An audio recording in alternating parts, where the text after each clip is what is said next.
My name is Scarlett, and I'm 28 years old. I live in Chicago, and for most of my life, I've been the kind of woman who does what's expected of her. I was raised in a very traditional household where appearances mattered more than feelings, where choices were made not from the heart, but from logic, reputation, and social approval. My mother, in particular, was always more concerned about what the neighbors would say than what I was actually going through. "Do the right thing," she'd say, but her version of right rarely matched what my soul craved. I met Daniel when I was 25. He was tall, polished, charming in a way that impressed my family instantly. He worked in finance, drove a luxury car, and came from a well-known family. My mother adored him the moment she met him. I still remember how she looked at me after that dinner. The look in her eyes wasn't one of curiosity about how I felt. It was approval, almost like she had found the perfect prize through me. "You're lucky," she said. "Men like him don't come around often." And maybe she was right, at least on paper. Daniel was respectful, polite, financially secure, and he always said the right things in front of others. But here's the thing, no one ever asked me. Did I love him? The why. Truth was, I didn't. I liked him, sure. I respected him. But I never felt that spark, that gut feeling, the rush, the passion. None of it. Our conversations were polite, never deep. He never asked about my dreams or my past. He didn't even know I loved to paint or that I hated thunderstorms because of a traumatic memory from childhood. With Daniel, everything was surface level. But every time I hesitated, every time I wondered if this was really what I wanted, my mother would remind me, "Love comes later. Stability is now." My friends were split. Some warned me that I shouldn't settle. Others said I was lucky and overthinking it. So I ignored my gut. I told myself that I was being childish for wanting butterflies, that maybe those stories of passion were just fiction. I silenced the little voice inside me that whispered, "This isn't right." When Daniel proposed to me, I didn't cry out of joy. I didn't feel overwhelmed with love. I felt numb. He proposed at a restaurant in front of his friends and family, and everyone clapped and cheered.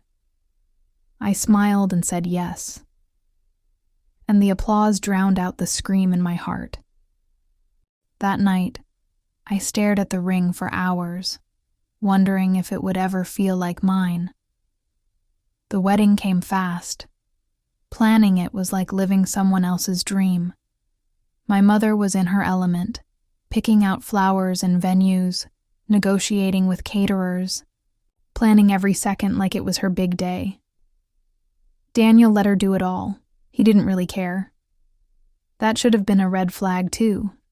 But at that point, I was already in too deep. My family was proud. My colleagues congratulated me. And even distant relatives I hadn't spoken to in years sent gifts. It felt like I was on a train I couldn't get off of. Our wedding was beautiful, picture perfect, elegant. But all I remember is standing at the altar, looking into Daniel's eyes and feeling nothing. Just this heavy emptiness. I wasn't afraid of him. I wasn't angry. I was just hollow. I kept telling myself, this is what grown-up love looks like. This is what it means to settle down. You'll learn to love him. You'll get used to this. After the wedding, we moved into a luxurious condo in downtown Chicago. Everyone called us a power couple. On social media, we looked flawless. Dinners at high-end restaurants, weekend getaways, perfectly filtered, selfies. But behind closed doors, We were barely more than roommates. He worked long hours. I tried to fill my days with work, friends, and distractions. We shared a bed, but we didn't share dreams, fears, or any real connection, and the silence between us started to suffocate me. There were moments, brief, fleeting moments, when I thought maybe we were growing closer. A weekend trip where we actually laughed. A quiet night watching a movie when he reached out and held my hand. I would cling to those moments like lifelines, thinking, see, it's not so bad. Maybe this can work. But those moments never lasted. They were like mirages in a desert, hopeful illusions that disappeared as quickly as they came. My mother continued to praise my life. You're lucky, she'd say. Most women would kill to have what you have. But I wasn't happy. And every time I said that, she'd brush it off. No one is really happy, Scarlett. That's not what marriage is about. You think I was in love with your father when we got married. That line haunted me. You think I was in love with your father when we got married. It made me realize something devastating. My mother had spent her whole life settling, and now she wanted me to do the same. Maybe not out of malice, but out of fear. Maybe she thought this was the only way to survive the world as a woman. And for a while, I believed her. I tried to make it work. I read books on marriage. I initiated date. Nights I even suggested couples therapy. Daniel just smiled and said, "Everything's fine, Scarlett. We're doing great." But we weren't. He didn't see me. He didn't want to see me. He was happy with a wife who played the role and smiled for pictures. I started to lose myself. I stopped painting. I stopped writing in my journal. I stopped dreaming. I became a version of myself I didn't recognize, polished, controlled, empty. And the worst part? No one noticed. Not Daniel. Not my family. Not even some of my closest friends, because from the outside, I looked like I had it all. But the ache inside me grew louder each day. It became harder to fake the smile, to laugh at parties, to act like I was content. I'd wake up in the middle of the night, staring at the ceiling, wondering if this was how the rest of my life would feel, if I'd be 40, then 50, then 60, still pretending, still performing, still married to someone who never really knew me. It wasn't a sudden snap that made me realize I couldn't do it anymore. It was a slow erosion, like waves chipping away at stone. And one day, I looked in the mirror and didn't recognize the woman staring back. She looked tired, sad, disconnected. And I asked myself the hardest question I'd ever faced. What if I made a mistake? Admitting that to myself was terrifying, because it meant accepting that I said yes for all the wrong reasons, that I let fear, pressure, and appearances dictate one of the biggest decisions of my life, that I betrayed my own heart. And once that truth sank in, I couldn't unsee it. I couldn't unfeel it. I couldn't go back to pretending everything was okay. Which brings me to the beginning of the next part of my story. A time when the emptiness I felt led me straight into something I never expected. A spark of connection with someone else. There's a strange kind of pain that comes not from being alone, but from being with someone and still feeling completely invisible. That was my life with Daniel after the wedding. The ceremony, the honeymoon, the social media congratulations. All of it faded, and what remained was a silence that sat between us like a cold wall.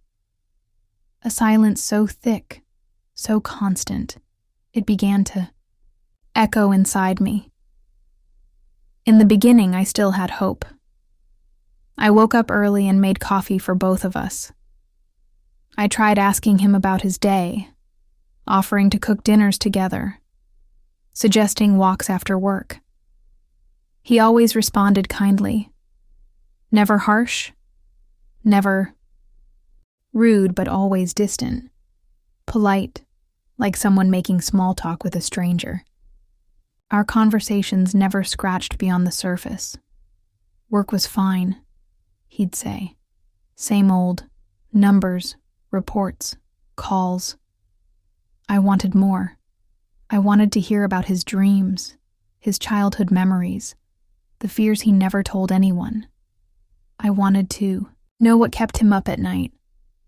But every time I reached out emotionally, I found nothing. It was like talking to a locked door that wouldn't open, no matter how gently I knocked. He wasn't cruel.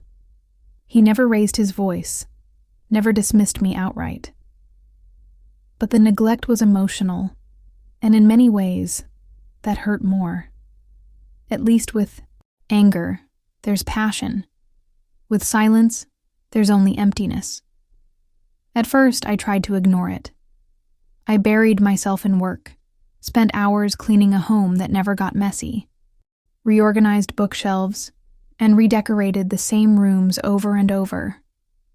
I hosted brunches, attended yoga classes, and tried to distract myself with the noise of life. But late at night, when the house was quiet, and Daniel sat in his office behind closed doors, the loneliness wrapped itself around me like a heavy blanket. Our physical relationship was no better. It was mechanical, rare, almost like a formality. I started to dread intimacy because it made me feel even more alone afterward. It reminded me that I was giving pieces of myself to someone who never even asked for them. Afterward, he'd roll over and fall asleep while I stared at the ceiling, biting back tears I couldn't explain. There was one night in particular I'll never forget. It had been a long week. I had received some unexpected bad news. My best friend from college, Lila, had moved away, and I was heartbroken. We had been inseparable since we were 19, and her presence was one of the few things keeping me grounded.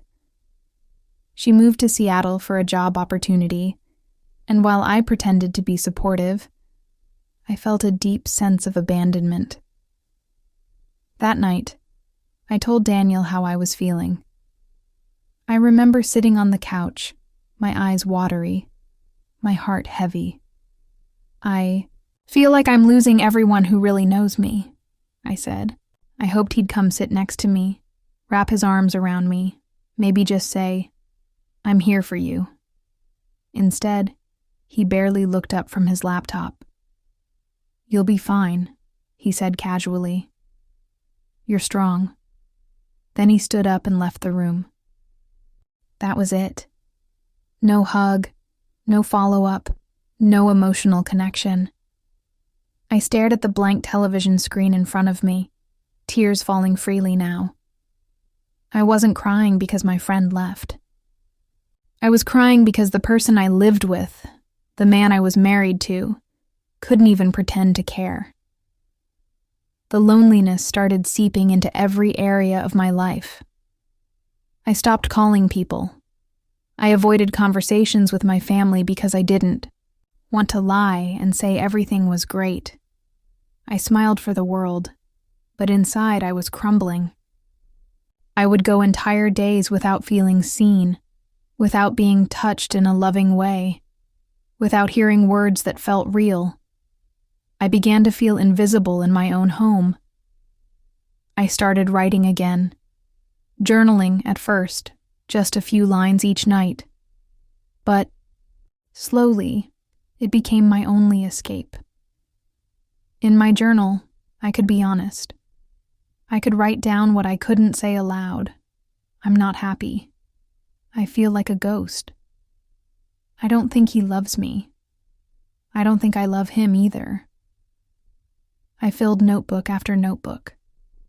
I wrote about my dreams, the life I had imagined as a girl, the kind of love I hoped for, the kind I was told didn't exist. I wrote about passion, laughter, real connection.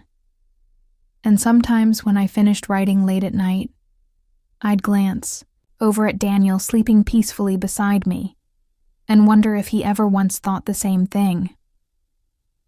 One morning, as I stood in the kitchen making toast, I looked out the window and saw a couple walking by, holding hands and laughing. It stopped me in my tracks, not because they were attractive or romantic, but because their joy looked real, effortless. I realized I couldn't remember the last time Daniel and I laughed together, truly laughed.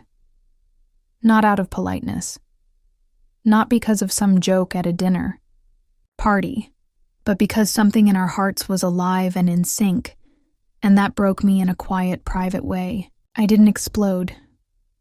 I didn't scream. But something inside me shifted. A part of me, the version of me that believed things would change, began to fade. I started noticing little things. Daniel never asked about my day anymore. He stopped waiting for me to have dinner. He never touched my hand unless we were in public. When we had guests over, he'd suddenly become warm and affectionate, but it always felt rehearsed, like a performance, like he had memorized the role of good husband, but never really lived it. We once had a dinner party, and a guest asked how we met. Daniel gave a charming version of the story, adding little jokes and smiling at me with affection in his eyes. Everyone at the table laughed and called us couple goals. I forced a smile, but deep down, I wanted to scream, because the man telling that story was a stranger, and the love they all saw wasn't real. It was a carefully polished lie.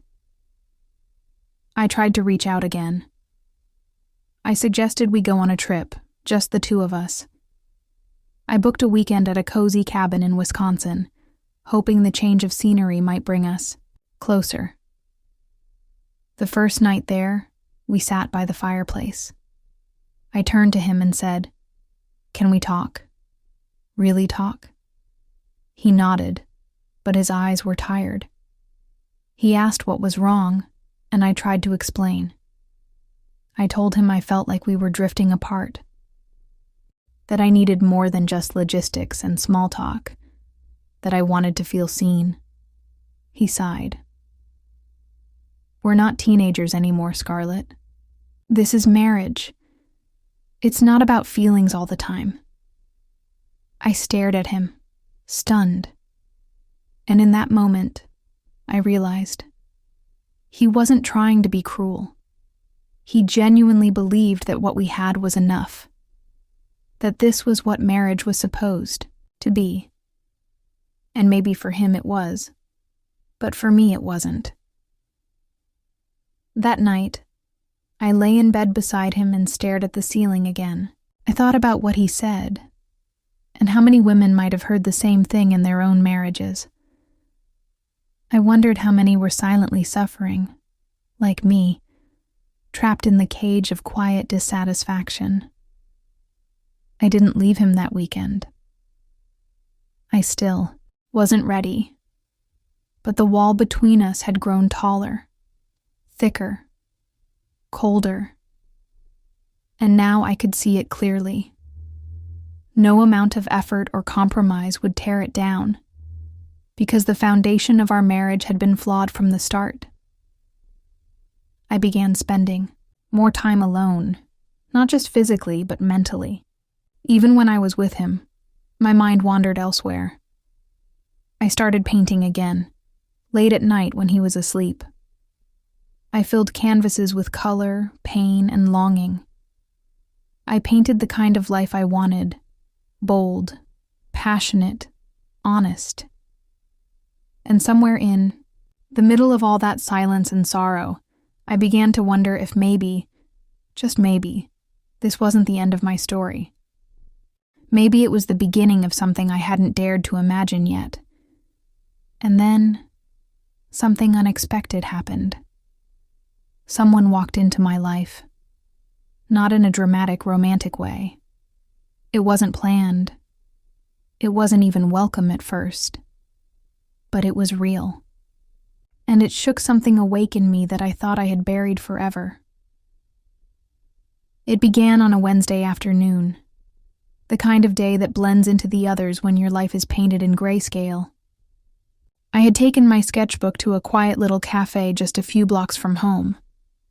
It was a new habit of mine, escaping to places where no one knew me, sitting by the window, sipping coffee and pretending for just a moment that I was someone else, someone braver, someone freer. That's where I met him. He wasn't striking in a way that turned heads, but there was something in his presence, something grounded, warm, and real. He was sitting at the table beside mine, reading a novel I loved from years, Ego. I don't remember what made me speak to him. Maybe it was the loneliness. Maybe it was the desperate craving for conversation that didn't feel like duty. Or maybe fate just got tired of watching me wither. "That's a good book," I said, pointing to the copy of The Alchemist in his hands. He looked up, smiled softly, and said, "It's changing the way I see everything." That was it. A sentence. An opening. And somehow, an entire conversation unfolded from it, one that didn't feel forced or rehearsed. We talked about dreams, about fears, about art, childhood, travel, regrets. Things I hadn't spoken about in years spilled out of me. Not because I wanted to impress him, but because I needed to feel human again. His name was Noah.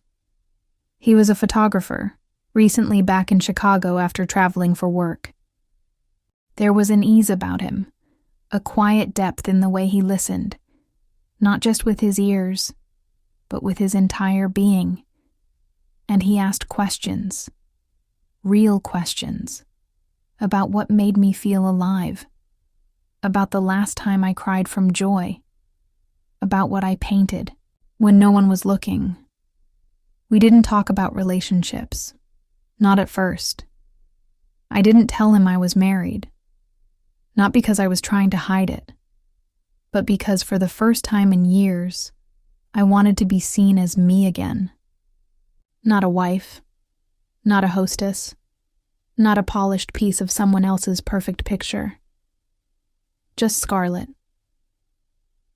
After that day, I kept going back to the cafe, not always hoping to see him, but somehow he was always there. Some days we talked for hours, other days just a few minutes, but every moment was real, and something inside me began to thaw. I began to smile again. Not the practiced, polite smile I wore like armor, but a real one. One that reached my eyes. One that surprised even me. It wasn't love. Not yet. But it was a wake-up call. One moment, that single conversation, had shaken the numbness out of my life. It reminded me of what I had been missing. Connection, understanding, joy. And suddenly, I couldn't keep lying to myself anymore. That night, I came home and stood at the doorway of our living room, watching Daniel on the couch, his laptop on his lap, the TV playing in the background. I looked at him, really looked, and realized we were strangers now. Polite, well-dressed strangers living under the same roof. I didn't sleep that night. I sat at the kitchen table with my journal open, the words pouring out of me like a flood. I can't do this anymore. I deserve more. He deserves more. This isn't a marriage. It's a contract between ghosts. The next morning, I asked him to talk. For once, he saw it in my face. This wasn't just a mood. This was a storm that had been building for years. I told him everything. I told him I felt empty, unseen, and unloved. I told him I had tried, that I had given everything I had, but I was dying inside. I told him I didn't hate him, but I couldn't live this way anymore. He sat in silence for a long time. And then, in a voice quieter than I'd ever heard, he said, "I always thought you were okay. You never said it was this bad." I didn't argue. I didn't throw blame, because part of me knew. He did think I was okay. That's how far apart we had grown. That's how invisible I had become. We didn't scream. We didn't fight. We cried quietly. Two people mourning a life they had tried to build with the wrong foundation. A few weeks later, we agreed to separate. It wasn't easy. My family was shocked. My mother begged me to reconsider. She told me love was a fantasy, that I'd regret giving up a good man. But this time, I didn't listen. Because I had already made that mistake once, marrying out of fear, out of duty, out of loneliness. This time I was choosing something different. Myself. And Noah. He never pressured me. He never asked for more than I could give. But when I told him the truth, that I was married, that I was leaving, that I didn't know what came next, he didn't flinch. He simply said, "Whatever you need. Even if it's just a friend." And that's what he was. A friend. A light. A reminder that life could feel warm again. It's been a year now. The divorce is final. The pain has softened, like bruises slowly fading. And I'm painting again. Really painting. I've even started selling my work. I moved into a small apartment near the lake, where I can hear the water when I leave the windows open at night. And I see Noah sometimes. We talk. We laugh. We walk without destination. We're taking it slow. No expectations, no labels. Just presence. Because this time, I'm not chasing the fairy tale. I'm building something real. With myself. And maybe with someone who sees me. Looking back, I don't regret marrying Daniel. That chapter taught me who I was and what I needed. It showed me the cost of silence, of settling, of betraying your own heart. But one moment, one unexpected, quiet moment in a cafe, reminded me that change is always possible, that loneliness doesn't have to last forever, that all it takes to rewrite your story is the courage to stop pretending and start choosing yourself.